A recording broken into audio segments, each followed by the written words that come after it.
Novels paradise میں خوش آمدید. نیلم کنکت بائی دیبا تبسم. ایپیسوڈ 12.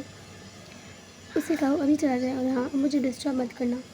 اس نے انٹرکام زور سے پٹکا. جہازی سائز بیڈ کی سنہری رنگ چادر پرشکن تھی. کوٹ کہیں پر آتا تو واچ کہیں اور نفاست سے سجائے بال اب کافی حد تک منتشر ہو چکے تھے بلکہ کر دیے گئے تھے. دونوں ہاتھوں سے سر تھامے وہ جانے کس چیز کا ماتم کر رہا تھا. پھر کسی سوچ کے آتے چیختے ہوئے بیڈ کی سائڈ ٹیبل پر دھرا فون فریم زمین بوس کر دیا. ساتھ ہی دو گالیاں بھی اس کے لبوں سے آزاد ہوئی تھیں.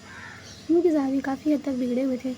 2-3 مکے دوسرے ہاتھ کی ہتھیلی پر مارنے کے بعد پھر سے بالوں میں ہاتھ پھنسا لیے تھے. پھر بیٹھی بیٹھی بیڈ پر ڈھہ گیا. ٹانگیں نیچے لٹک رہی تھیں اور آنکھیں کمرے کے وسط میں لگے فانوس پر ٹکی تھیں. یک لختی اس کا ہاتھ بیکام کے انداز میں اپنے دل پر جا ٹھہرا. آنکھیں بند کیے وہ اس لمس کو محسوس کرنے لگا تھا. کیا تھا اس لمس میں کہ اس کا سارا اضطراب جاتا رہا. عجب لذت تھی اس لمس میں. سرور تھا یا نشہ، سرور تھا یا نشہ. جلتے چھولوں پر شبنم کی پھوار برس جائے جیسے.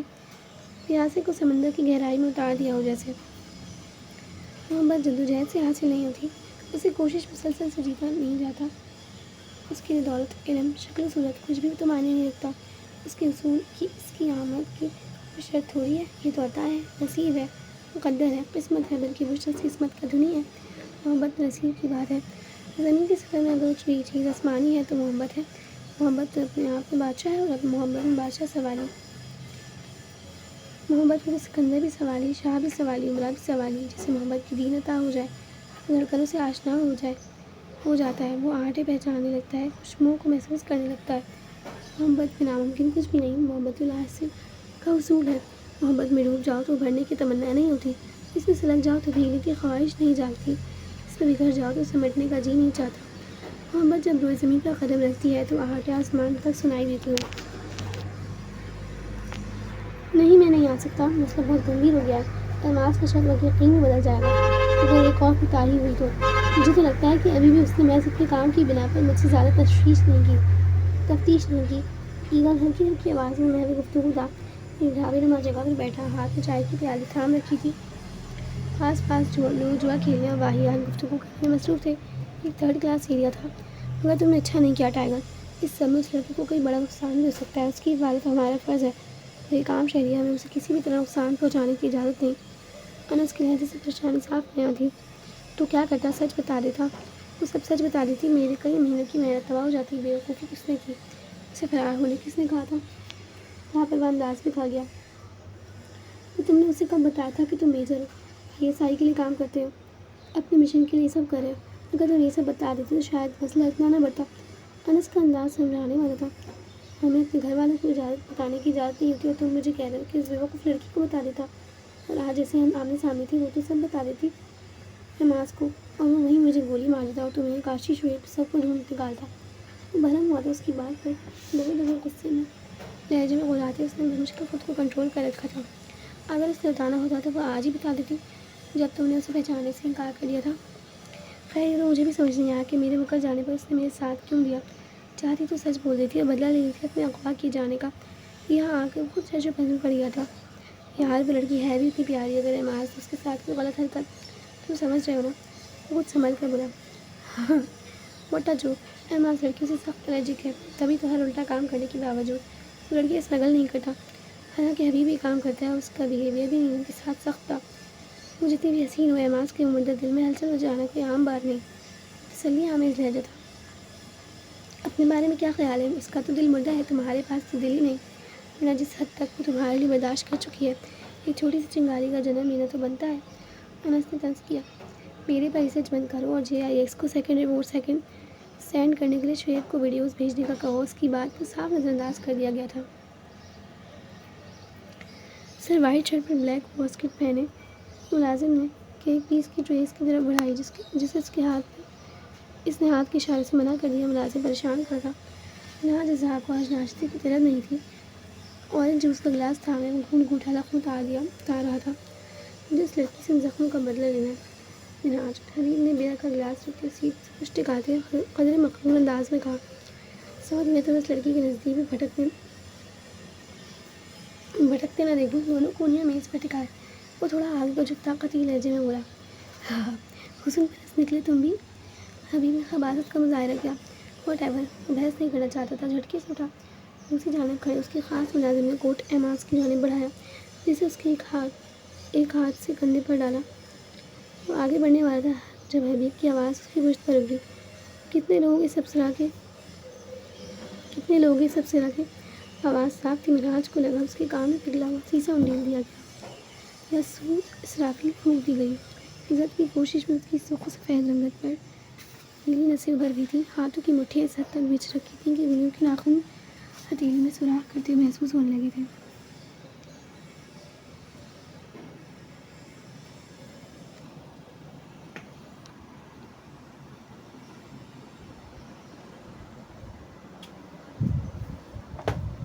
نظر پڑ گئی ہے حبیب کی اس پر۔ اب جتنے بھی مانگے گا دوں گا۔ وہ تو جیسے حاجی نیلامی پر اتر آیا تھا۔ ایک لفظ اور نہیں۔ وہ مڑا تھا اور انگلی اٹھا کر غیظ و غضب سے بھرے لہجے میں دھاڑا۔ ڈائننگ ہال میں لگے شیشے کے سلائڈ ڈور بھی جیسے کپا گئے ہوں۔ آخر تم اس لڑکی، میں اس بارے میں ایک لفظ بھی نہیں سننا چاہتا حبیب، نام شٹ اپ۔ اب کی بار اس کا لہجہ سرد تھا۔ حبیب کا آدھا فقرہ منہ میں ہی رہ گیا، تیز تیز قدم اٹھاتا نکل گیا۔ اگلا دن چڑھ آیا تھا۔ پانی کی طرح بہہ رہا تھا یا ریت کی طرح سرک رہا تھا۔ نیلم کو بس اس کی رفتار بہت تیز لگ رہی تھی، روشنی کی رفتار سے بھی تیز۔ اسے یاد نہیں پڑتا کبھی وہ زندگی میں اتنا روئی ہو۔ کبھی جو اس نے اتنی سختیاں برداشت کیں، وہ تو موم کی گولیاں تھیں۔ اسے چاہنے والے اس کے پگھل جانے سے خوفزدہ ہوتے رہتے تھے۔ آج وہ ان سب کو پسِ پش ڈال کر ایک اندیکھی راہ، ایک انجانے جذبے کی جانب بڑھ رہی تھی۔ کوئی ماورائی طاقت تھی جس نے اسے مجبور کیا جھوٹ بولنے پر۔ آخر کیوں اس نے ایگل کا سچ نہیں بتایا؟ ٹائیگر، ایگل، کمیٹی ممبر سب آپس میں گڑبڑ ہو گئے تھے، مگر چہرہ تو وہی تھا جسے وہ انجانے میں دل کی دیواروں پر چسپاں کر بیٹھی تھی۔ روک لگ گیا تھا محبت کو، داغ لگ گیا تھا عزت کو۔ دونوں قیمتی چیزیں ایک ہی وقت میں چھن گئی تھیں۔ پہلی مرتبہ اسے اپنے اتنے دن تک گھر سے باہر رہنے کا احساس شدت سے ہوا تھا۔ پہلی بار اس لاپرواہ لڑکی کو معاشرے کی فکر ستائی تھی۔ رات کا آیا کھانا بھی اس نے چلنے والوں کے ساتھ زہر مار کر لیا تھا۔ کم از کم ان بے زمیں لوگوں سے خود کو بچانے کے لیے کچھ ہمت درکار تھی۔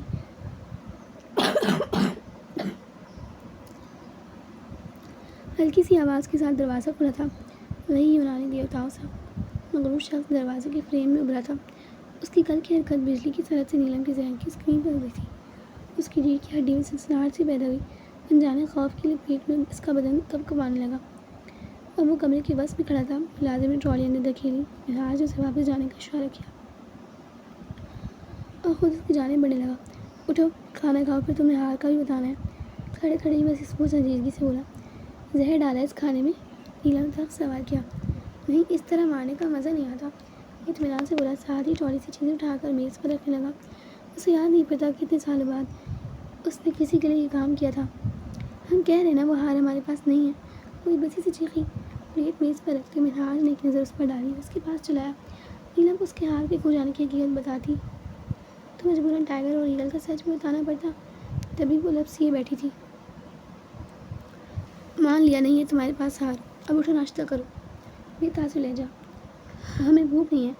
اس کے پاس آ کر کھڑے ہونے پر نیلم نے نامحسوس طریقے سے پیر سمیٹے تھے۔ گھر جانا ہے تمہیں؟ وہ ایک گھنٹہ ہاتھ اٹھ کے فرش پر ٹکائے اس کے سامنے بیٹھ گیا۔ ہاں، وہ بے قراری سے فوراً سر اٹھا کر بولی۔ سبز کانچ نم تھے، ہلکی بھیگی پڑی تھی، جو سرخی مائل ہو رہے تھے۔ ہونٹ کا کنارہ زخمی تھا، اس کا سفید بھورے بالوں سے بھرا مضبوط ہاتھ اٹھا تھا، غورے سے نیلم کے چہرے کی جانب بڑھنے لگا تھا۔ جب وہ اور پیچھے کو سرک گئی، مہراج سر کو جھکاتے ہاتھ بھی واپس لے آیا۔ پہلے ناشتہ کرو، پھر سوچیں گے، تمہاری معافی کی قیمت لگائی جائے۔ وہ کھڑا ہو چکا تھا۔ نیلم نے سر اٹھا کر اس دراز شخص کو دیکھا۔ آؤ، وہ صوفے کی جانب اشارہ کرتا بولا۔ نیلم باری باری قدم اٹھاتی صوفے کی طرف بڑھ گئی۔ شروع کرو جلدی، وہ حکمیہ لہجے میں بولا، پھر خود بیٹھی کونی کے بل دراز ہو کر سیل پر استوار کرنے لگا۔ کھاتے کھاتے نیلم اسے بھی دیکھ رہی تھی۔ اسے مکمل مصروف پا کر وہ تیزی سے اٹھی اور دروازے کی جانب رکھی۔ جلدی سے دروازہ کھولنے لگی، مگر وہ لاک تھا۔ زور زور سے کھینچنے کے بعد وہ بے بسی سے آنسو بہانے میں مصروف ہو گئی۔ کر لی بیکار کوشش، اب واپس آ جاؤ، اسے فنش کرو جلدی۔ ایماز کی آواز پر وہ لب کچلتی پلٹی اور صوفے پر بیٹھتی انگلیاں مروڑتی رونے لگی۔ 5 منٹ گزر گئے۔ وہ اٹھا اور میز کے پاس چلا آیا۔ ایک نظر میز پر پڑی، لوازمات پر ڈالی اور اس کے صبر کو آزماتی ابصرہ پر۔ ہار کا بتا دو اور چلی جاؤ، وہ تیز آواز میں بول کر رکا نہیں۔ اس کے جاتے ہی وہ دونوں ہاتھوں میں چہرہ چھپائے پھوٹ پھوٹ کر رو دی۔ رات کے 1 بجے کا وقت تھا۔ ایماز پلازا میں سناٹا پھول رہا تھا۔ سوئی گئی تھی تب بھی آواز پیدا ہوتی، اس حد تک خاموشی تھی۔ وہ بیٹھ کر آنکھ سے ٹیک لگایا تو کھلی آنکھوں سے جاگ رہی تھی۔ نیند حاوی ہو رہی تھی لیکن غافل ہونے سے خوف آ رہا تھا۔ ایگل کو ابھی بھی بلایا تھا۔ منشیات کا حساب کتاب کرنے کے بعد ایگل نے کالے رنگ کا بستہ اسے تھمایا تھا، جسے کھولنے پر اندر چاندی کے اوراق میں لپٹے پیسوں کی گڈیاں ملی تھیں۔ شاباش میری چیزیں، حبیب نے اس کی کمر پر دھپ رسید کرتے کہا۔ اب ہم جائیں؟ ایگل نے اجازت طلب کی۔ حبیب نے سر کے اشارے سے اسے جانے کا کہہ دیا، مگر وہ نیچے جانے کے بجائے لفٹ سائڈ پر آ گیا۔ اوپر فلور پر لفٹ کے رکتے ہی اس نے کان میں لگے بلوٹوتھ ایئر فون کے ذریعے انس کو مخاطب کیا۔ ڈن۔ اچانک پورا ایماز پلازا اندھیرے میں نہ آ گیا۔ گروپ اندھیرا دھیرے دھیرے آگے بڑھا اور ایک چابی کی مدد سے بھاری دروازہ کھول دیا۔ خاموشی کو چیتی دروازے کی آواز پڑی۔ فوراً لٹک گئی۔ وہ کمرے کے وسط میں کھڑی اندھیرے سے گھبرا رہی تھی۔ اس نئی مصیبت پر اس کی چیخ نکلنے والی تھی جب ایگل نے ٹارچ لائٹ پر اچھالتے ایک رومال جیب سے برآمد کرتے اس کے منہ پر رکھے بے ہوش کر دیا تھا، پھر اسے اپنے بائیں کندھے پر ڈال دیا۔ اس کے بے جان ہوتے ہاتھ لٹکے پڑے تھے اور لمبے بال ایگل کے گھٹنوں کو چھو رہے تھے۔ اس کے برابر لائٹ والی ٹارچ سے سیڑھیوں پر ڈالی اور وہاں پڑے کتھئی رنگ کا تھیلا نیلم کے اوپر ڈال دیا۔ اس کا منہ بند کرنے کے بعد وہ بہت تیزی سے سیڑھیاں چڑھنے لگا۔ اس تمام کارروائی میں اسے ابھی تک 5 منٹ ہو چکے تھے۔ وہ 3rd فلور فلور کی سیڑھیاں اتر رہا تھا جب اسے منہاج کی چنگھاڑ کی آواز سنائی دی۔ وہ ملازمین کو چیخ رہا تھا کہ لائٹ کیوں گئی ہے، جنریٹر آن کرو۔ ٹائیگر میں نکل گیا ہوں، انس کا پیغام ہے۔ پچھلے حصے میں کوئی ہے تو نہیں؟ وہ دبی آواز میں دریافت کرتا گراؤنڈ فلور پر پہنچ چکا تھا۔ نہیں، جواب ملتے وہ پلازے کے پارکنگ ایریا کی جانب بڑھ گیا۔ اس کا اندازہ اتنا پکا تھا کہ وہ بغیر لائٹ اور روشنی کے پارکنگ ایریا تک آیا تھا۔ ایک ایک راستہ اسے حفظ ہو چکا تھا۔ جھپاک سے پورا ایماز پلازا روشنی میں نہا گیا۔ الٹ کھڑے گارڈز کی بھی آنکھیں ایک پل کو چندیا گئی۔ ایگل نے ٹرک میں رکھنے والے منشیات کے تھیلوں کے ساتھ ہی وہ تھیلا بھی رکھ دیا۔ ارے لائٹ کو کیا ہو گیا تھا؟ ایگل نے تھیلا ٹرک میں رکھتے ہوئے سرسری لہجے میں چوکنا گارڈ سے پوچھا جو لوڈڈ رائفل تانے پارکنگ ایریا کا راؤنڈ لگا رہا تھا۔ سازش لگتی ہے کسی کی، آج تک تو ایسا ہوا نہیں۔ گارڈ نے اپنی حیرت چھپائی نہیں تھی۔ اللہ خیر کرے، ایگل نے کہتے ساتھ ایک بچا تھیلا بھی ٹرک میں رکھا اور آگے ڈرائیونگ سیٹ پر آ بیٹھا۔ ٹرک تیز رفتاری سے ایماز پلازا سے نکل گیا۔ اس سے پہلے بھی 2 ٹرک جا چکے تھے، اسی لیے ایگل پر کسی کا شک نہ گزرا۔ منہاج آزاد تیزی سے لفٹ کی جانب بڑھا۔ اس کے ہر عضو سے بے چینی چھلک رہی تھی۔ وہ وقفے وقفے سے لفٹ کے بند دروازے پر مکہ رسید کرتا اپنا غصہ نکال رہا تھا۔ لفٹ مطلوبہ فلور پر پہنچ چکی تھی۔ وہ دوڑتے ہوئے آخری کمرے کی جانب بڑھا۔ دروازہ کھلا تھا اور کمرہ خالی تھا۔ وہی ہوا جس کا اسے ڈر تھا۔ اوہ نو! اس نے بھاگنے کی وجہ سے ماتھے پر آئے بالوں کو 4 انگلیاں پھنسا کر پیچھے کیا۔ وہ خود بھاگی ہے یا بھگائی گئی ہے؟ یہ سوال بہت خاص تھا۔ منہاج کے پورے سر میں شرارے دوڑنے لگے۔ اسی کے گھر میں گھس کر صحیح شکست سے 2 چار کر دیا گیا تھا۔ اسے تو سمجھ نہیں آتا کہ کوئی مین بورڈ تک پہنچا کیسے۔ یہی نہیں، جنریٹر آن کر جانے والے 2 گارڈز کو بھی بے دردی سے زخمی کر دیا گیا تھا۔ اس نے روم سے باہر نکلتے اپنے پیچھے زور سے دروازہ بند کر دیا اور دل ہی دل میں اسے پھر سے تلاشنے کا منصوبہ ترتیب دینے لگا۔ اب کی بات صرف ہار کی نہیں تھی، کچھ اور تھا جس کی بنا پر یہ تلاش اب بہت اہمیت اختیار کر گئی تھی۔ ٹائیگر نے 20 منٹ کی ڈرائیو کے بعد سمسان سڑک پر ٹرک روک دیا۔ زیادہ دیر اسے بند کر کے رکھنے سے خطرہ بھی ہو سکتا تھا۔ وہ ڈرائیونگ سیٹ سے اترا اور ٹرک کے پچھلے حصے کی جانب بڑھ گیا۔ اس میں سے ایک تھیلے کا منہ کھولا، اندر وہ گٹری بنی پڑی تھی۔ اسے بمشکل باہر نکالنے کے بعد ایگل چھلانگ مارتے نیچے اترا اور پھر سے ڈرائیونگ سیٹ کی جانب بڑھ گیا۔ اسے دور سڑک پر کسی کار کی ہیڈ لائٹس نظر آئی تھی۔ اس نے جلدی سے ٹرک اسٹارٹ کیا اور رفتار تیز کر دی۔ ٹائیگر سے پہلے وہی جگہ پر مت لے کر جانا۔ ایماز کے بندوں کو اس جگہ کا پتہ لگ گیا ہے، کچھ بھی ہو سکتا ہے۔ انس کی آواز ایئر فون سے اڑی۔ یہ وہاں تو کیفیٹیریا ہی لے کر جانا ہے، فی الحال میں وہیں جا رہا ہوں۔ اس وقت وہاں کوئی نہیں ہوتا۔ ٹائیگر نے ٹرن لیتے اپنے ارادے سے آگاہ کیا اور ہر ڈونٹ وری، وہ رات رنگین کرنے گیا ہے۔ اطمینان سے جواب دے کر وہ رابطہ منقطع کر دیا۔ مزید کچھ وقت گزرنے کے بعد وہ کیفیٹیریا کے پاس پہنچ چکا تھا۔ اس کے پچھلے ہاتھ میں ٹرک روکنے کے بعد وہ جلدی سے ڈرائیونگ سیٹ سے اترا اور ٹرک کے پچھلے حصے کی جانب بڑھ گیا۔ نیلم بھاری بھاری ہیروئن سے بھرے تھیلوں پر بے سود پڑی تھی۔ ایگل نے آگے کو ہوتے اس کے پیر سے اپنی جانب کھینچا۔ جب آدھا وجود باہر آ گیا تو اسے پہلے کی طرح کندھے پر اٹھا لیا۔ کیفیٹیریا کے پچھلے حصے میں بنے کمرے کی گول سیڑھیاں چڑھنے کے بعد دروازے پر کھڑا تھا۔ ایک ہاتھ سے بے ہوش وجود کو سنبھالا، دوسرے سے جینس کی پاکٹ سے چابیاں نکالنے لگا۔ لاک کھول کر اندر بڑھ گیا۔ کمرے میں اندھیرا تھا۔ اندازے سے چلتے اس نے نیلم کو لکڑی کے تخت پر لٹا دیا، پھر شیڈ کی جانب بڑھ گیا۔ لائٹ جلائی، کچھ روشنی ہو گئی۔ پانی کی بوتل تلاش کرتا ہوا واپس اس کی جانب چلایا۔ 2-3 چھینٹے پانی کے ہی مارے تھے ابھی کے دھاڑ کی آواز سے لوہے کا دروازہ کھولتے کوئی اندر بڑھا۔ ایگل فوراً پلٹا، ساتھ ہی پینٹ کی پاکٹ سے ریوالور نکال لیا۔ تو میرا شک صحیح تھا۔ ہرب نے طنزیہ لہجے میں کہتے ساتھ پسٹل بھی تان لی۔ ایگل بھی ریوالور تھامے الرٹ ہو گیا۔ نیلم تخت پر بیٹھی صورتحال سمجھنے میں کوشاں تھی۔ کیا لگتی ہے تیری مفت میں اتنی حسین اسامی تیرے ہاتھ لگ گئی؟ واہ! وہ سوال کے ساتھ چنگاری بھی اڑا رہا تھا۔ خود چل کے موت کے پاس آئے ہو تم ہرب، اب زندہ سلامت واپس نہیں جا پاؤ گے۔ ایگل نے پسٹل تانے چیلنج کیا۔ ہاں ہاں، بڑی آگ لگ رہی ہے، مزہ کرکرا کر دیا نا تیرا۔ چل ڈیل کر لیتے ہیں، دونوں مزے لیں۔ اس کی مائع نے گھٹیا بات مکمل ہونے سے پہلے ایگل عقاب کی طرح اس پر چڑھا جھپٹ پڑا۔ بکواس کیے جا رہا ہے اب بھگت۔ ایگل سے اپنی مضبوط کثرتی بازو میں دبوچے غضبناک لہجے میں بولا، ساتھ ہی گھٹنا موڑ کر اس کے پیٹ میں دے مارا۔ ایک نہیں، دو نہیں، بار بار۔ ہرب نے پسٹل اب تک تھام رکھی تھی، اس ہاتھ بائی میں اگر وہ فائر کرتا تو شاید اسے بھی نقصان پہنچتا۔ تبھی وہ خود کو چھڑانے کی کوشش کرنے لگا۔ بالآخر ایگل کے پیٹ میں کوہنی مارنے کے ساتھ اس کے سر میں بھی دے ماری۔ پھر ٹانگ کا استعمال کرتے اسے دور دھکیلا اور جلدی سے فائر کر دیا۔ مبادہ وہ پھر نہ اس پر چڑھ دوڑے۔ فائر کی آواز سے بلند چیخ نیلم کے گلے سے برآمد ہوئی تھی۔ اس تمام کارروائی کے دوران وہ درستی کانپتی آنسو بہانے میں ہی مصروف تھی۔ ادھر کے واقعات نے اس کی تمام صلاحیتیں جسے مفلوج کر کے رکھ دی تھی۔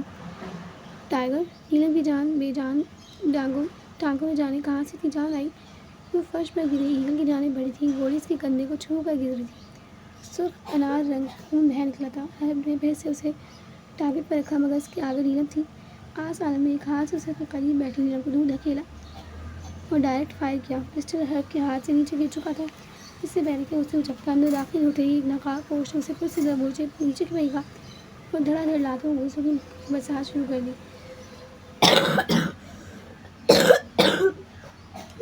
ہرب بھی کم نہیں تھا، اس نے بھی اپنے دفاع میں ہاتھ پیر چلانے شروع کر دیے۔ نقاب پوش زمین بوس ہوا۔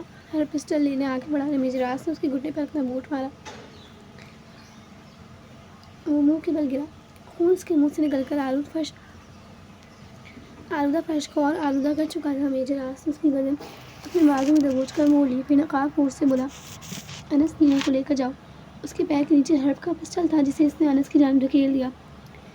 Okay sir. وہ پسٹل اٹھا کر نیلم کی جانب آیا جو ابھی تک فرش پر بیٹھی حالات سمجھنے کی کوشش کر رہی تھی۔ اٹھیں! اس نے نیلم کو جلدی سے اٹھنے کا کہا مگر اس کی نظریں ہرب کی گردن کو بے دردی سے دبوچے ایگل پر کھڑی تھیں۔ انس نے ایک نظر اس کی نظر کی طاقتوں میں دیکھا پھر اسے بازو سے تھام کر گھسیٹنے کے انداز میں باہر لے آیا۔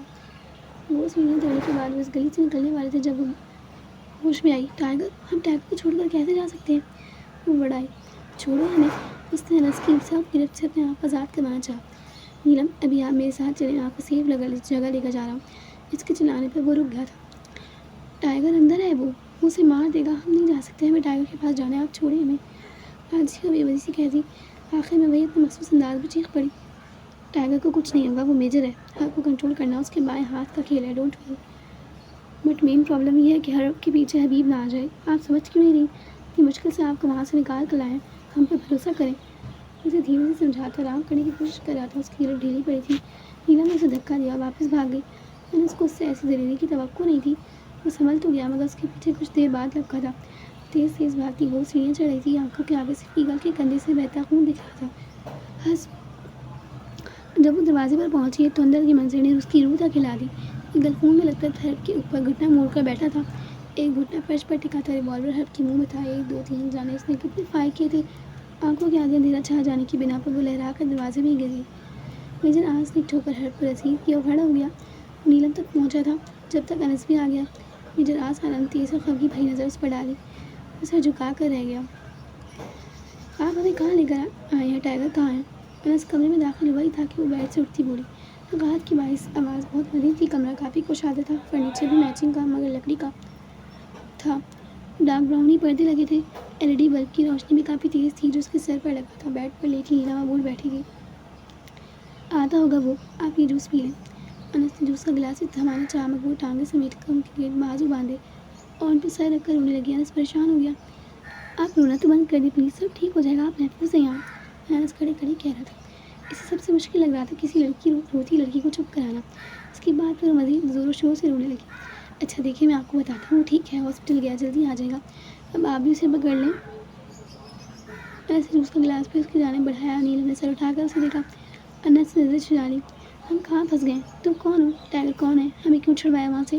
تم سب آپس میں کیا دشمنی ہے؟ ہمیں کیوں بیچ میں گھسیٹ لیا؟ ہمارا کیا قصور ہے؟ کس چیز کی سزا مل رہی ہے؟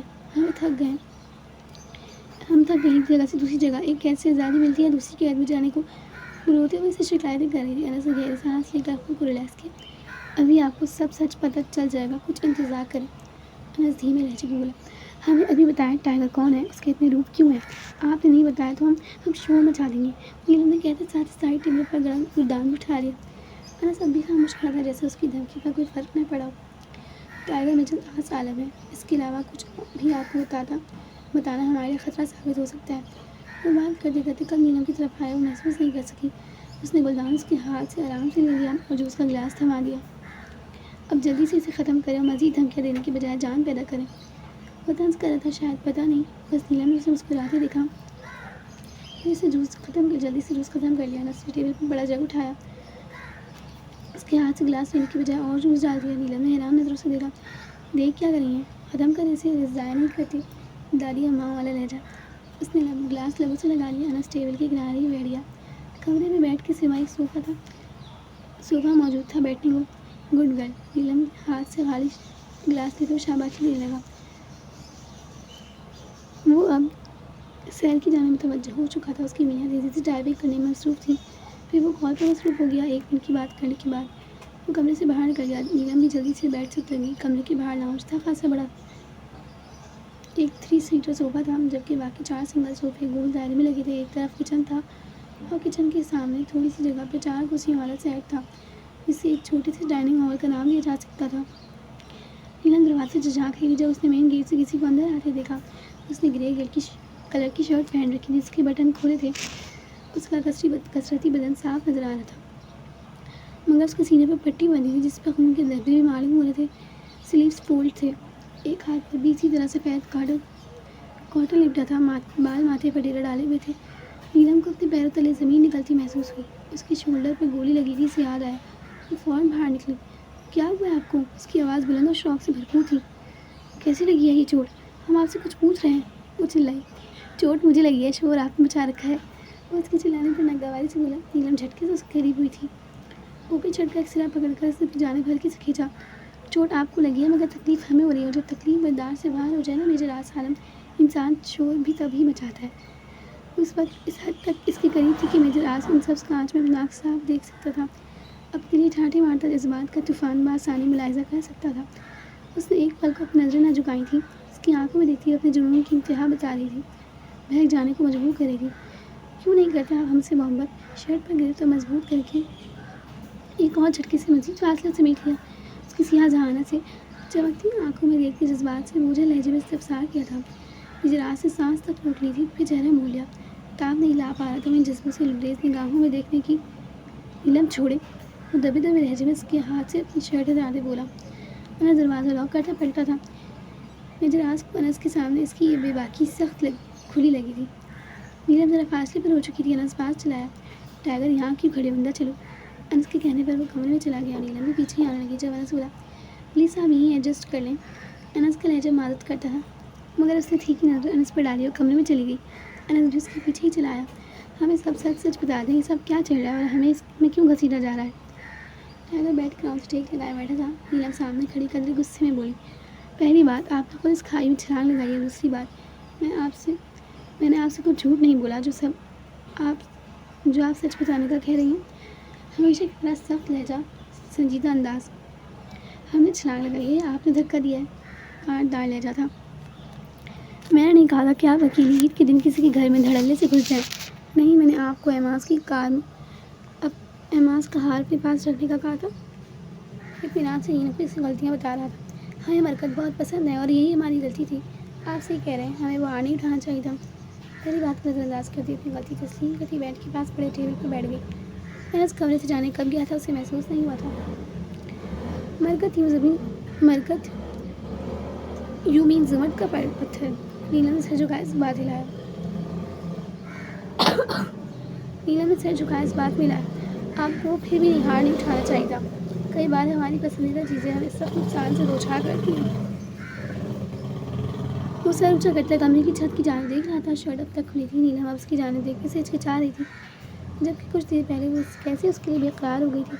آپ کو کس نے بتایا کہ میں میجر آس عالم ہوں؟ جذبات میں آ کر نیلم نے اس کا پورا نام لے لیا تھا۔ وہ خود تو بھول چکی تھی مگر میجر آج شارپ مائنڈیڈ انسان تھا. اس کی سیرت نگاہیں تو انسان کے اندر تک جھانک لیتی تھی. وہ نیلم منڈونے لگی. آج سارنگ کو سمجھ نہیں آتی تھی.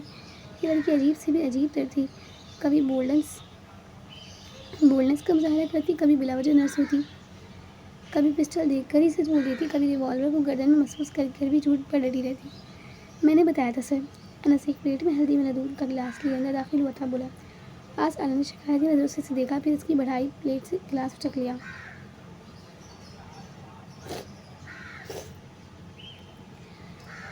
حرب کا مسلسل آف جا رہا ہے. I don't know what happened with him. حبیب شدید جھنجھلاہٹ میں مبتلا کہہ رہا تھا. ایگل سے کانٹیکٹ کر لو, وہ ڈیٹیلز بتا دے گا. ہی از اے رسپانسبل گائے. آواز کے کانٹے میں لگے ڈرائی کیک کا پیس کھاتے ہوئے کہا. تم نے یہاں بزنس اچھا سیٹ کر رکھا ہے. بائی دا وے, حبیب نے تعریف کی. گتے کا کاروبار بہت منافع بخش ہے میرے اصل بزنس کے لیے. کسی کو خبر ہی نہیں ہوتی. اتنے بڑے بڑے کارٹنز میں اسلحہ جا رہا ہے. ہیروئن یا امریکن سعودی کرنسی. وہ اب بھی ناشتے میں مصروف بول رہا تھا. اور اگر کبھی ریٹ پڑ جائے تو. حبیب بولا. آرڈرز الرٹ ہیں. اور پولیس میں بھرتی ایس ایچ او ہر وقت خبر سے پہلے پہنچا دیتا ہے. ایک ایس بی بھی تعاون کر رہا ہے. اعماز نے حیران دل لہجے میں کہا. پاکستان کی پولیس تو بڑی لالچی ہے یار. حبیب نے کمنٹ پاس کیا. ایسی بات نہیں ہے. ہر محکمے میں اچھے برے لوگ ہوتے ہیں. بس جن کو پیسے کی لالچ ہو اپنوں کو پیٹ میں چھڑا گھونٹنے میں وقت نہیں لگاتے. اور کچھ ڈیک کی بھی محنت ہے. خیر تم دیکھ تو رہے ہو. وقت پر پیسے ٹرانسفر کر دیا کرو ان کے اکاؤنٹس میں. اسی لیے تو ہر کو کال کرا تھا کہ جو مال کل ایگل نے ڈیلیور کیا اس میں جس پولیس آفیسر نے مدد کی ہے اس سے کتنے کی ڈیل ہوئی تھی. مگر وہ ہے کہ کال ہی اٹینڈ نہیں کر رہا. حبیب نے بیئر کا گلاس رکھتے پھر سے سیل پر انگلیاں چلانی شروع کر دی. ایک تم لوگوں کی پینے اور ریڈ لائٹ ایریا کا راؤنڈ لگانے کی عادت میں سے میں بہت تنگ ہوں. ایٹ لیسٹ ڈیک میں یہ عادت نہیں تھی. ناگواری سے بولا. پانی کا گلاس ہونٹوں سے لگا لیا. یار کیا یاد کروا دیا. وہ لڑکی یقین مانو منہا جیسا حسن میں نے کبھی زندگی میں آج سے پہلے نہیں دیکھا. تم سوچ نہیں سکتی وہ لڑکی کتنی قیمتی ہے. کوہ نور سے بڑھ کر ہے. سونا تو پانی پھٹا ہے اس کے سامنے. اس کو دیکھ کر ہی حبیب نے آگے واحد الفاظ استعمال کرنا شروع کر دیے. ہاتھ میں پکڑے کانٹے کو اعماز نے زور سے پیٹ میں پٹکا. اس کو خنگالا آنکھوں سے حبیب کو گھورا. کول ڈاؤن برو. ہاں اب کیوں غصہ ہو رہے ہو. وہ تو گئی نہ تمہاری نہ میری. حبیب کا انداز چڑھانے والا تھا. وہ میری ہے. منہا جس آتش نظروں سے اسے دیکھتی ہی بات کہ حبیب کو اپنے حواسوں میں نہیں لگا تھا.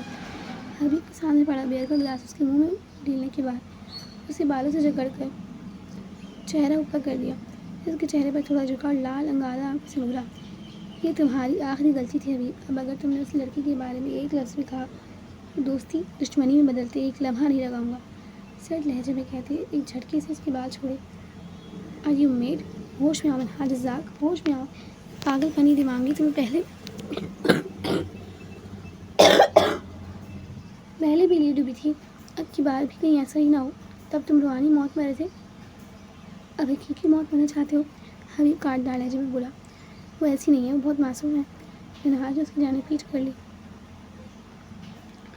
ہاں حبیب کا ٹہکا گونجا. پاگل مت بنو منہا. اس لڑکی کی تلاش مت کرو ورنہ وہ برباد کر دے گی تمہیں. اگر اسے پاس رکھو گے تو وہ تمہارے اندر کی جانور سے ڈر جائے گی. اور ہے تو اسی ملک کی باسی جس نے تمہاری زندگی کو جلا ڈالا. تم اس ملک کی بازی سے محبت کرنے چلے ہو جس نے تمہاری کائنات کو سوئی بنا دیا. حبیب اس کے سامنے آ کھڑا ہوا. میں تمہیں جواب دے رہی ہوں. پہلی بار اس کا لہجہ لڑکھڑایا تھا. ڈونٹ سے کہ تمہیں محبت ہو گئی. حبیب کا طنز بہت گہرا تھا. ہو گئی ہے حبیب. یہ دیکھو میرا دل دھڑکنے لگا ہے. اس نے حبیب کا ہاتھ تھام کر اپنے سینے پر ٹھیک دل کے مقام پر رکھا. حبیب ہنسا. پھر پیچھے ہٹا اور اعماز کے الجھن بھرے چہرے کو دیکھا. پھر اس کی ہنسی کہکوں میں بدل گئی. ڈائننگ ہال گھومنے لگا. حبیب کی کھڑکی اونچی ہوتی جا رہی تھی. چپ ہو جاؤ. اعماز نے دھاڑتے ساتھ میز پر سجے لوازمات کی زمین بوس کیے. ہنسی آ رہی ہے مجھے تمہاری بے وقوفی پر. محبت. ہاں ایک بار استعمال کرو. 2 بار 3 بار دل بھر گیا چھوڑ دو. محبت نہ کرو. عجیب سی لہجے میں کہتا وہ پھر منہاج کے پاس آیا. اس کی آنکھوں میں آنکھیں ڈال کے بولا. محبت کرو گے تو مارے جاؤ گے میرے دوست. پھر وہ اس کے دل پر ہاتھ مارتا نیچے گرے ٹوٹے برتنوں سے پیر بچاتا نکل گیا۔ آج وہیں کھڑا تھا، در حقیقت وہ آج ہی وہیں کھڑا تھا، اسی مقام پر بدلے کی آگ میں سلگتا۔ جیسے جیسے ریکارڈنگ چلتی جا رہی تھی، میجر آصف عالم کے چہرے کے زاویے بدلتے جا رہے تھے۔ حبیب جا چکا تھا، منہاج وہیں کھڑا تھا۔ انس نے ایک نظر میجر آصف عالم کو دیکھا اور پھر لیپ ٹاپ کی اسکرین، پھر وہ اٹھا اور لاؤنج میں چلا آیا۔ اسے اپنے حلیے کی بھی پرواہ نہیں تھی، بغیر شرٹ کے سویا تھا۔ پھر شعیب کی بھیجی ویڈیوز دیکھیں اور منہاج کی ڈائری کی چند تصاویر جو اس کے پاس موجود تھیں، ان پر لکھے کوڈ ورڈز سمجھنے لگا۔ حبیب کو کال کر کے مال کی ڈلیوری کا بتایا اور اب انس کی لائیو ویڈیوز دیکھنے لگا۔ انس نماز پلازا میں گارڈ کے گیٹ اپ میں گھس جاتا تھا۔ اتنے گارڈز تھے وہاں کہ اس کو پہچاننا مشکل تھا۔ ویسے ہی یونیفارم تیار کیا تھا اور ایک خاص نشانی جو گارڈز کے یونیفارم پر ایک لوگو تھا وہ بھی لگوایا تھا۔ تقریباً 11 بجے کا وقت تھا اور وہ ابھی تک بڑی سو رہی تھی۔ صوفے پر موجود چادر، سفید چادر میں لپٹے وجود کو دیکھ کر میجر آصف عالم کے تن بدن میں آگ کے شعلے بھڑک اٹھے۔ ہماری نیندیں حرام کر کے تم مزے سے سو رہی ہو۔ میجر آصف اسے بازو سے پکڑ کر کھڑا کیا۔ جو دادو کی ڈانٹ پھنکار بابا کی آواز اور ساقہ کے بالوں میں انگلیاں چلانے سے بھی نہ جاگتی تھی، اس کی دھاڑ پر اور مضبوط آہنی گرفت پر پل بھر میں ہوش میں آ گئی تھی۔ میں نے تم جیسی پاگل پوری دنیا میں کہیں نہیں دیکھی۔ تمہیں اپنے گھر سے غائب ہوا چوتھا دن ہے اور تم ہو کہ تمہاری نیندیں پوری نہیں ہو رہی۔ میجر آصف زوردار جھٹکے سے صوفے پر پھینکا۔ وہ بیٹھنے کے انداز میں گری تھی۔ کون سی تیر چلا کر آئی اس وحشی درندے پر کہ وہ گھائل ہو چکا ہے؟ بولو۔ اسے بالوں سے پکڑ کر ایک جھٹکے سے اپنے مقابل کیا تھا۔ بتاؤ مجھے۔ اس کی آنسوں سے بھری آنکھوں میں شکایت تھی، ناسمجھی تھی، درد تھا، ساتھ ہی اس سے خوف بھی لکھا تھا۔ میجر آصف کی حیرت اس کے شہد رنگ بالوں پر مزید سخت ہو گئی۔ آہ! اس نے درد سے آنکھیں میچ لیں۔ Sir please. انس نے اسے بازو سے پکڑ کر پیچھے کیا۔ آصف نے غسیلی نظر اس پر ڈال کر اپنا بازو چھڑایا۔ نیلم سہم کے گھٹنے سینے سے لگا چکی تھی اور ہولے ہولے رس رہی تھی۔ جان سے مار دوں گا میں اس آفت کو، میرے مشن کی سب سے بڑی رکاوٹ دور ہو جائے گی۔ خونخوار نظروں سے اسے گھورتا آگے بڑھا تھا۔ نیلم کے منہ سے ہلکی سی چیخ نکلی تھی اور چہرہ صوفے کی پشت میں چھپا لیا۔ ٹائگر، اس بیچاری کی کیا غلطی؟ انس اس کے آگے آ گیا۔ بیچاری؟ اپنی معصوم شکل اور حسین چہرہ لے کر یہ نہ جانے کون سی دشمنی نکال رہی ہے مجھ سے، میرے ہر راستے پر دیوار بن گئی ہے۔ وہ اب بھی ڈری سہمی کانپتی ہوئی نیلم کو گھور رہا تھا۔ ہم آپ کے دشمن نہیں ہیں۔ اس کے الزام پر وہ تڑپ کر بولی۔ بکواس بند کرو اپنی۔ اچانک وہ گھپر کر اس کی جانب بڑھا، سراہی دار گردن کو اپنے دائیں زخمی ہاتھ سے تھام لیا۔ زخمی ہاتھ میں بھی اتنی طاقت تھی کہ نیلم کو اپنی سانس رکتی محسوس ہوئی۔ سر چھوڑے اسے۔ انس نے زبردستی اسے پیچھے کیا۔ آصف نے صوفے کو اتنی زور سے لات رسید کی کہ نیلم کو وہ صاف ہلتا محسوس ہوا۔ منہاج اب اس کی تلاش کرے گا، ہم اسے واپس بھی نہیں بھیج سکتے، اپنے پاس بھی نہیں رکھ سکتے۔ کیا کرے، اس مصیبت کا عذاب بن گئی ہے لڑکی میرے لیے۔ وہ سخت نفرت سے کہہ رہا تھا۔ نیلم کی ہچکیوں سے رونے پر اسے اور غصہ آ رہا تھا۔ انس، اسے کہو چپ ہو جائے، اس سے پہلے کہ میں اسے گولی مار کر سارا قصہ تمام کر دوں۔ جو سنگل صوفے پر بیٹھا تھا اچانک کھڑا ہوا۔ اس کے سامنے گھٹنوں کے بل بیٹھے انس نے اسے بازو سے پکڑ کر بٹھایا۔ نیلم پلیز، آپ روم میں آ جائیں۔ انس آنسو بہاتی نیلم سے بولا۔ نہیں جا رہے ہم، مار دو ہمیں، غصے میں آنسو رگڑتی چلائی تھی۔ آصف کا غصہ سوا نیزے کو پہنچ گیا۔ اس کی جانب لپکنے لگا تھا جب انس نے اسے پھر بیچ ہاتھ سے بھی روک لیا۔ نیلم اپنے ازلی غصے کی بنا پر بول تو اٹھ چکی تھی، مگر اس کے تیور دیکھ کر خوفزدہ ہوتی صوفے سے چھلانگ مارتی کمرے کی طرف بھاگ گئی۔ اتنے پریشان کن حالات میں بھی انس کے ہونٹ مسکرائے تھے۔ منہاج نے ایک جعلی سروے ٹیم تشکیل دی تھی جو گھر گھر جا کر لوگوں سے جامعہ میں پڑھنے والے اسٹوڈنٹس کا پوچھتی اگر کوئی اسٹوڈنٹ ہوتا تو اسے ایک پیپر دیتی جس پر چند اسٹڈی سے کریٹ ہوتے ڈپریشن کے جملے لکھنے ہوتے۔ ان کے آگے خانے بنے تھے جو جوابات کے اس کو پر کرنے سے پہلے اپنا نام اور جامعہ کا نام لکھنا ہوتا، ساتھ عمر بھی۔ یہ ٹیم اسی علاقے کے آس پاس گردش کری تھی جہاں پر نیلم گارڈز کو ملی تھی۔ ان پڑھ لوگ اس ایریا میں زیادہ تھے، سر اس ایریا میں تو 12 گرلز یونیورسٹی کی اسٹوڈنٹس تھیں اور کسی کی بھی شکل اس لڑکی سے نہیں ملتی جس کی آگے تصویر دی تھی۔ ٹیم کے سربراہ نے انفارمیشن دی۔ منہاج نے نیلم کو اس کمرے میں اسی لیے قید کیا تھا کیونکہ وہاں کیمرہ نصب تھا اور اسی سے تصویر لی گئی تھی۔ اچھا، پھر اس کے ساتھ جو ایریا ہے وہاں بھی یہ سروے کرو، منہاج نے صوفے سے اٹھتے کہا۔ لیکن سر ایسے سروے یونیورسٹیز میں ہوتے ہیں تو کچھ کہتے کہتے رک گیا۔ تو کیا آپ کوئی بہانہ بھی بنا دیں، مجھے بس وہ لڑکی چاہیے، منہاج نے اس کی بات کاٹتے کہا۔ پھر آزم کوٹ کا بٹن بند کرتا باہر نکل گیا۔ انس فرائنگ پین میں انڈا تو کر ڈال ڈالتا اور میجر آصف فولیا میں ٹراؤزر شرٹ پر گیلے بال لیے اس ہار کو کھولنے کی کوشش کر رہا تھا۔ اس کے ایک ہاتھ میں چھوٹا سا پیچکس تھا۔ کھولا؟ انس انڈا پلٹتے چمچ میں ہاتھ لیے اس کی طرف آیا۔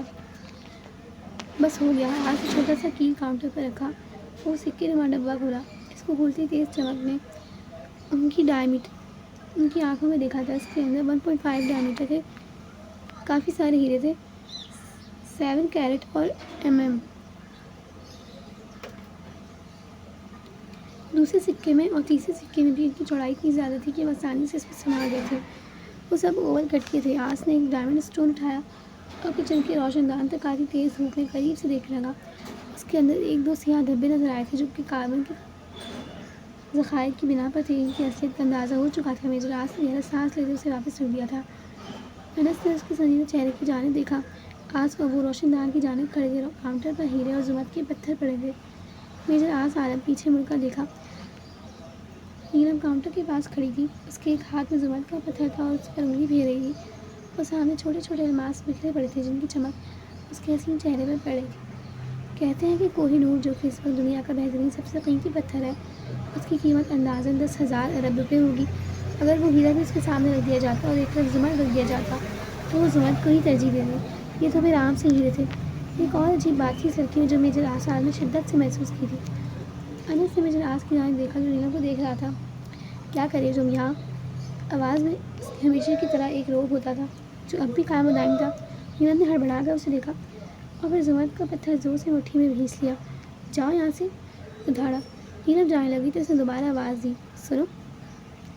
نیلم کے بڑھتے قدم تھم گئے۔ وہ تو اس کے ایک اشارے پر برف بھی ہو سکتی تھی۔ اس وہ پلٹ گئی۔ میجر آس نے اس کے پلٹنے پر اس کے سراہی دار سفید گردن پر اپنی انگلیاں اختشام بہت واضح دیکھے تھے۔ اسے واپس رکھو۔ میجر آس نے اس کی مٹھی جانب اشارہ کیا۔ وہ اس نے مٹھی اور زور سے بھینچ لی۔ اگر آپ کو کوئی چیز پسند ہو تو اس کا مطلب یہ نہیں کہ اسے غلط طریقے سے حاصل کرنے کی کوشش کرو، اور جو آپ کی چیز ہے ہی نہیں اس پر آپ کا حق جتانا بنتا بھی نہیں ہے۔ وہ سنجیدہ تھا۔ اس کی یہ پوچھ تھی یا عہدے کا اصول، یا اس کے مزاج میں نرمی تھی ہی نہیں؟ نیلم اس کی بات میں شرمندہ ہوتی آگے آئی۔ وہ ایک نظر کاؤنٹر پر بکھرے الماس اور زمرد کے پتھر پر ڈالی اور پھر میجر آس کی جانب دیکھتے اطمینان سے دوسرا پتھر بھی اچک لیا۔ یہ حال بھی تو آپ کا نہیں ہے، پھر آپ نے کیوں اپنا حق سمجھ کر اسے کھولا اور ہیرے نکالے؟ اس کے ہاتھ میں جواب دیا۔ میجر آس نے غصے کی رگ پھر سے پھڑکا دی تھی۔ میں نے تم سے کہا انہیں واپس رکھو۔ اس کا لہجہ حکم دیتا ہوا تھا۔ ماتھے پر انگنت بل پڑ چکے۔ یہ لیں، جہیز میں لے جائے گا۔ اس کے گھسے پر وہ پتھر کاؤنٹر پر پٹک کر چلی گئی۔ بہت ہی بدتمیز لڑکی ہے، اس کے لب پر بڑبڑائے۔ انس مسکراہٹ ضبط کرنے کو ہیرے ہاتھ میں لیے ان کا سر جھکا گیا۔ بہرحال اس نے کبھی میجر آس کو کسی سے اتنا جھنجھلاتے اور چڑھتے نہیں دیکھا تھا، اور اسے یہ بھی اعتراف کرنا پڑا کہ اس نے کبھی کسی لڑکی کو میجر آس کو ایسے تڑپ کر جواب دیتے بھی نہیں سنا تھا۔